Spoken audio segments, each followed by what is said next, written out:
It was raining when it happened. Hard, steady rain that pounded against the windshield and blurred the streetlights into long, pale streaks across the wet asphalt. I was driving home late, the kind of late where the world felt smaller, compressed, as if everything outside the car were holding its breath. The radio played quietly, a distant talk show, static behind the host's voice when the signal dipped. I'd been on this stretch of highway for nearly 20 minutes. A lonely ribbon of road flanked by trees that pressed close, their leaves heavy with water, dripping onto the shoulder. The wipers beat a steady rhythm across the glass, hypnotic, forcing me to focus on the narrow swath of pavement ahead. The tires hissed against the wet asphalt, a continuous, soothing monotone, until a sound broke it. A faint swish, like a car pulling up behind me too quickly. I glanced in the rearview mirror. Nothing. Just rain, the reflection of my own headlights glinting against wet metal. I exhaled and shook my head. It was just the wind. Maybe another car I hadn't noticed. Then it appeared. Out of the corner of my eye, a set of headlights materialized on the left, a car merging into the lane beside me. Its shape was familiar enough. A sedan? Compact, headlights dull under the rain. But the windows caught my attention. My pulse quickened. They weren't just fogged or streaked with rain. They were filled with water. Thick, viscous, translucent. I could see the liquid moving inside the cabin, rippling as if the car itself breathed. I blinked. The car kept pace, matching my speed, the water sloshing gently against the glass. I stared, unable to look away. A figure or a blur of something shifted inside, though it didn't look human. Just a vague shape pressed against the water-filled windows, as if the interior were occupied but not by a person at all. The wipers squeaked in protest as I jerked my head back to the road. My hands tightened on the steering wheel. I told myself it was a trick of the light, reflections in the rain, exhaustion playing on my vision. But my chest tightened. There was something wrong in the way it moved alongside me. Its headlights locked in a steady beam just beyond my window, and yet it didn't obey any laws of reality I recognized. I tried to accelerate, testing the distance. The car mirrored me. Faster, slower, left, right. Every move I made, it matched. Perfectly. My heart thumped in my ears. I wanted to pull over, escape, but the rain was heavy, visibility near zero. There were no exits for miles. Just this narrow, winding stretch with trees pressing in on either side. The highway felt claustrophobic now, and the lane lines melted into watery streaks under the wipers. I glanced at my side mirror. The water inside the car reflected my own vehicle, but not my reflection. Something darker, a blur, and it was watching. A flash of lightning illuminated the world, sharp and brief. The car beside me trembled with the movement of the water. I could see a hand, or something like a hand, pressing against the glass, fingers splayed unnaturally. The water distorted it, stretched it. I jerked the wheel, heart in my throat, swerving slightly to the shoulder. My tires hissed in protest, kicking up a spray of rain. The car mirrored me. I slammed on the brakes, hard, and the tires protested. Water sprayed up the asphalt in a fine mist. I stopped completely. The other car stopped too. Its engine didn't roar. It didn't even hum. It just existed, filled with water, waiting. I sat, frozen, my breathing loud in my ears. The radio static hissed. The rain rattled against the roof, and the world outside seemed to hold its breath. A sound came from the car beside me. A low, wet gurgle, as if the water inside were alive, moving with intent. I could hear it slosh, like lungs inhaling slowly, deeply. My hands shook. Then I noticed something in the reflection on the wet road. The car's headlights cast a distorted, stretching reflection behind me. And inside it, more figures. Blurs, shapes pressed against the water, uncountable, endless. Faces pressed against glass that shouldn't exist, mouths opening and closing without sound. I jerked forward, accelerating again. The car stayed beside me. Faster, faster. My tires hissed and splashed through puddles. The water inside the car rippled violently now, spilling toward the edges of the windows like it wanted out. I reached for my phone. No signal. Just static on the screen when I tried to call. My hands trembled. Every instinct screamed to run, to escape, but I was trapped on this stretch of road, nowhere to hide, nowhere to go. A second flash of lightning lit the scene.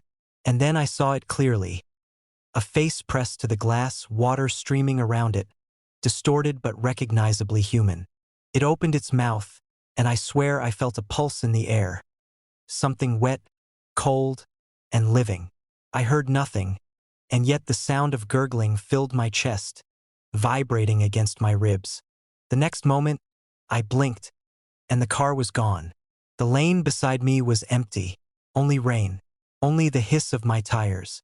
Only the streetlights stretched into liquid streaks ahead. I slowed, eyes darting to the side mirror, the rear view. Nothing. The road was empty.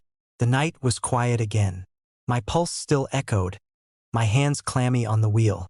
Then, a wet smear appeared on my passenger window. Not rain, not condensation. A handprint, pressed from the outside, dripping slowly. I jumped. The engine behind me started up again. The same car, headlights now in my rearview mirror. And I realized with a sinking, helpless certainty, it wasn't gone. It was always behind me. The rain poured harder. My tires hissed. The trees leaned in, dark and wet, enclosing the road. And in the reflection of the side mirror, I saw more than one face inside the car. Countless, pressed to the windows, water sloshing, waiting. And when one of them turned its head, it looked directly at me, though I knew impossibly it wasn't in the car at all. The windshield wipers beat furiously, frantic, futile. The radio fizzed and popped, static rising to a high, ear-splitting tone. My chest tightened. And then, with a sudden splash that soaked my shoulder, a hand pushed against my window from the outside. Not wet from rain, wet from inside the car beside me. I screamed. I don't remember the next part clearly. Only the streaks of rain, the hiss of tires, the wet reflections stretching and twisting across the asphalt. The world warped, endless, impossible. And the car beside me stayed there, water-filled, silent, waiting. The last thing I remember was the headlights, not mine, but the other cars flooding my vision. And the feeling that I wasn't driving at all. That the car was moving of its own accord, and I was just along for the ride. I woke up hours later on the shoulder of the highway. No other vehicles in sight. No water. No wet handprint. Only the rain, the empty lane, and the lingering image of faces pressed against windows filled with water, staring at me, waiting. And when I checked the rearview mirror, I could swear I saw them still, floating just beyond the glass, always behind me, watching. The highway was nearly empty that night, the rain slicking the asphalt into black glass that reflected the streetlights in long, trembling streaks. I was driving alone, headlights cutting through the mist like knives, wipers slapping a steady rhythm against the windshield. Somewhere behind me, the tires hissed over the wet road, the sound swallowed by the hum of the engine and the faint static from the radio. I'd been on this stretch for nearly an hour. Trees lined both sides of the road, dark and wet, dripping onto the shoulder, branches bowing like they were listening. Every few miles, the highway bent around a hill or a shallow valley, and the night seemed to stretch and compress in rhythm with my own heartbeat. Then I saw it. The next overpass loomed ahead, tall and gray, the concrete slick from rain. But it wasn't the structure itself that made me hesitate. It was what hung from it, dozens of shoes. Sneakers, boots, sandals, all suspended from the guardrails by their laces, dangling like silent sentinels. And the first thing I noticed, sharp and unnerving, was how new they all looked. Clean rubber, unscuffed leather, bright laces untangled and taut in the wind. None of them had the faintest hint of age. I slowed instinctively, tires hissing in protest. The windshield reflected the shapes, stretching them across the glass like pale, dancing specters. Rain drummed steadily against the roof. The overpass seemed disproportionately tall, looming closer than it should have been as I approached. I squinted through the streaked windshield, trying to make sense of it. The shoes swung slightly in the wind, or perhaps from something else. I couldn't see anyone around. No pedestrians, no maintenance crew, no cars on the overpass above. Just the shoes swaying gently. A cold prickle ran down my spine. My hands tightened on the wheel. The lane ahead seemed narrower, the highway compressing beneath me as I passed the supports. The echo of the tires on the wet asphalt sounded hollow, almost wrong. The overpass felt alive, as if it were watching, breathing slowly, holding the world at bay. I took the exit lane to pull off to get a closer look. The rain slowed my tires to a soft hiss against the shoulder. I could hear it then, a faint, rhythmic tapping above me.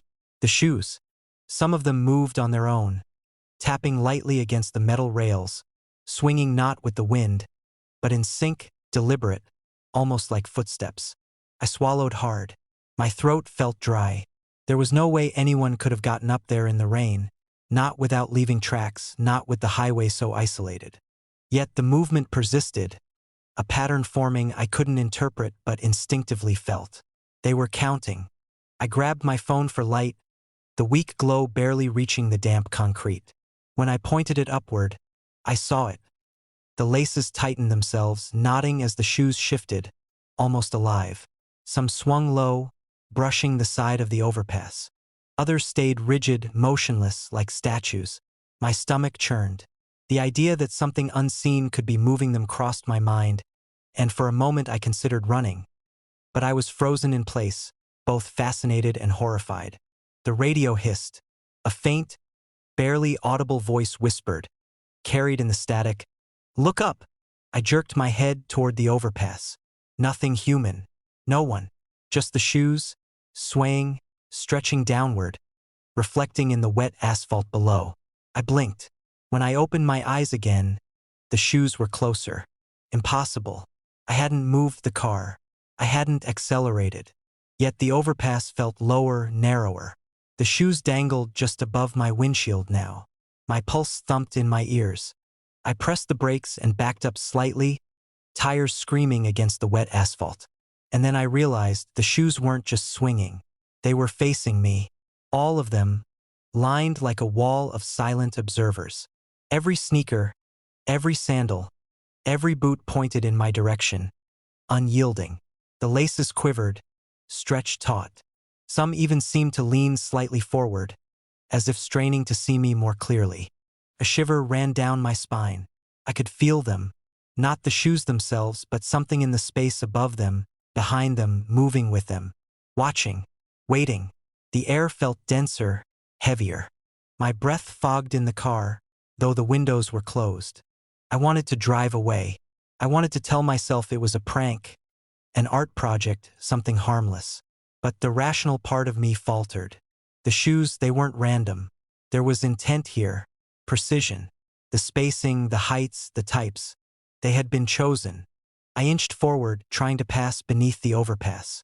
Rain splattered against the windshield, wipers thrashing. The shoes swung more violently now, higher, almost scraping the roof of my car. My reflection in the glass rippled in tandem with them. And then, faint but unmistakable, a sound. Footsteps, above and around me. Not human, not mechanical, but measured. Multiples, circling. I slammed the brakes. The engine idled, sputtering. My hands shook. The footsteps stopped. Silence fell. And then I noticed the ground. The asphalt beneath the overpass had dozens of shallow impressions, each the size and shape of a shoe. Wet but not from rain, pressed into the road in perfect alignment with the hanging shoes. Not old, fresh, perfectly formed. They led directly toward me, as though someone or something had walked the shoes down from above, toward my car. My pulse raced. I tried to reverse, but the tires slipped slightly on the wet road. The overpass seemed to stretch upward and outward, elongating impossibly.